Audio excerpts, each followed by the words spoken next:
बिस्मिल्लाहिर्रहमानिर्रहीम। Welcome to daily recipes. आज मैं आपको गोश्त को 1 साल तक स्टोर करके रखने का तरीका बताऊंगी। जी हाँ दोस्तों, जिस तरीके से मैं आपको गोश्त को स्टोर करके रखने का तरीका बता रही हूँ, उस तरीके से आप गोश्त को स्टोर करके रखोगे तो आपका गोश्त जो है वो 1 साल 1.5 साल तक ख़राब नहीं होगा, बल्कि बहुत ही अच्छा रहेगा। और ये गोश्त जो है बहुत टेस्टी होता है खाने में। देखो यहाँ पर मैंने बकरे का मटन ले लिया है। 1 किलो मटन के हिसाब से मैं आपको मसाले बताने वाली हूँ। आप 1 किलो मटन के हिसाब से मसालों की क्वांटिटी का अंदाज़ रख लें। उसके बाद में आपको जितना मटन स्टोर करना है उतना आप मसालों की क्वांटिटी को डबल टिबल कर सकते हो। इसको हम लोग सूखा कबाब भी कहते हैं। ये बहुत टेस्टी बनता है। इसको आप सुखा कर रख लेते हो ना, तो आप इसको एनी टाइम फ्राई करके खा सकते हो, दाल चावल के साथ में खा सकते हो। अगर कभी सब्जी वगैरह नहीं बनानी हो तो सिर्फ दाल चावल के साथ में आप कबाब इंजॉय कर सकते हो। मैंने ऑलरेडी गोश्त के थोड़े पतले जो है वो टुकड़े बनाए हुए हैं। इसको हम और बारीक काटेंगे। गोश्त को मैंने धोकर एक छाननी में रख लिया था, इससे इसका सारा पानी जो है वो निकल गया है। गोश्त में से पानी निकलना ज़रूरी है। एक गोश्त का जो टुकड़ा हम इस तरह से लेंगे और इसको इस साइड से इस तरह से काटेंगे। हमको है ना इसकी पतली पतली और लंबी लंबी लड़ियाँ बनानी हैं, यहाँ तक काटेंगे। फिर जो ये दूसरा सिरा है इसको फिर हम इस तरफ से काट लेंगे। गोश्त में वेस्ट पार्ट वगैरह होता है, उसको आप निकाल कर फेंक दें। अगर फैट हो तो फैट को निकाल कर फेंकने की ज़रूरत नहीं है। फैट भी बहुत टेस्टी लगता है इसका। ये देखिए, इतनी पतली हमको गोश्त की लड़ी बनानी है। ऐसा जितना पतला आप काटोगे ना तो गोश्त उतना ही जल्दी सूख जाएगा और आपका जो मटन है वो ख़राब नहीं होगा। इसको हम साइड में रख लेंगे। इसी तरीके से मैं सारे गोश्त के जो पीसेस हैं उनकी लड़ियाँ बना लूँगी।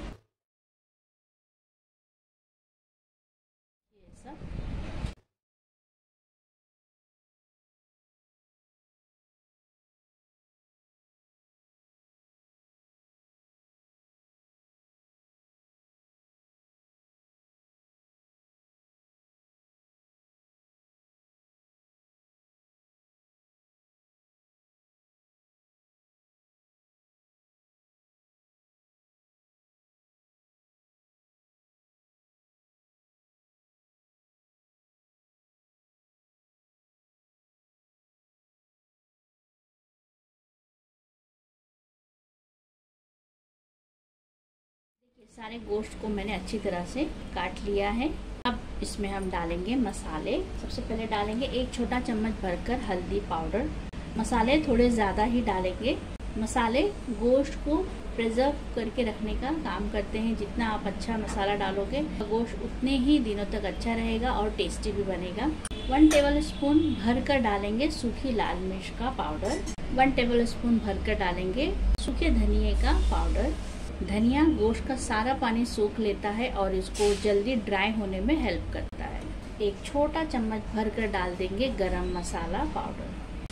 अभी 1 चम्मच पूरा भरकर डालेंगे अदरक और लहसुन का पेस्ट।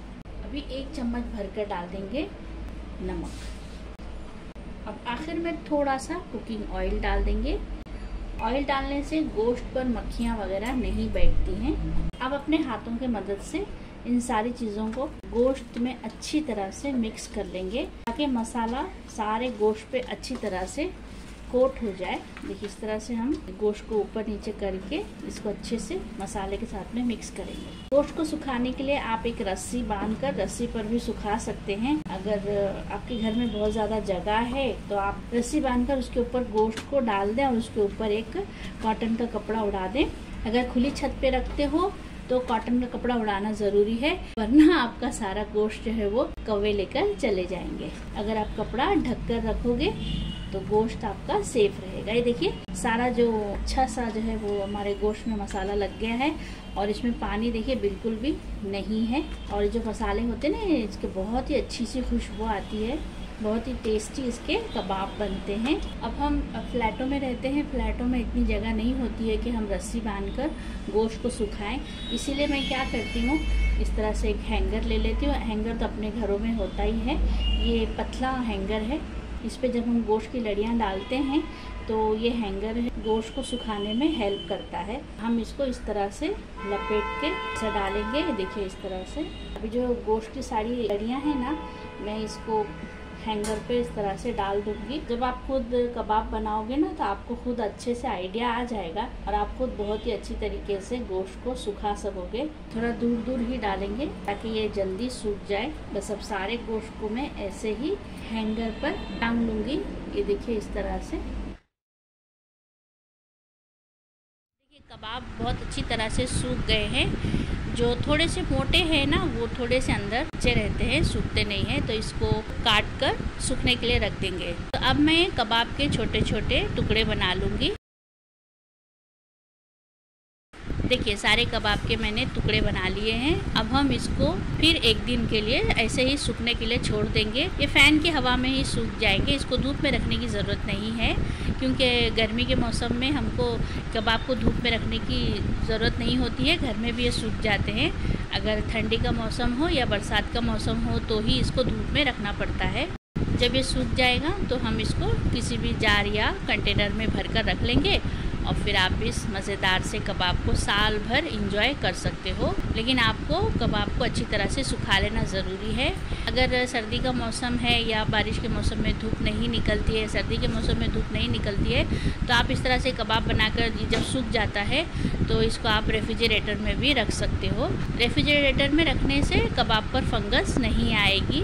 अगर ये अच्छी तरह से सूख जाते हैं तो इसमें फंगस नहीं आती है। अगर कभी अंदर से थोड़े बहुत कच्चे रह जाएं तो इसमें फंगस आ जाती है। तो आप बस छोटी छोटी चीज़ों का ख्याल रखें तो आपका जो गोश्त है ना, आप उस तरह से कबाब बनाकर इसको साल भर तक इंजॉय कर सकते हो। तो चलिए अब मैं आपको ये कबाब फ्राई करके बताती हूँ। चूल्हे पर मैंने एक छोटी कढ़ाई रखी है और उसमें मैंने ऑयल डाल दिया है।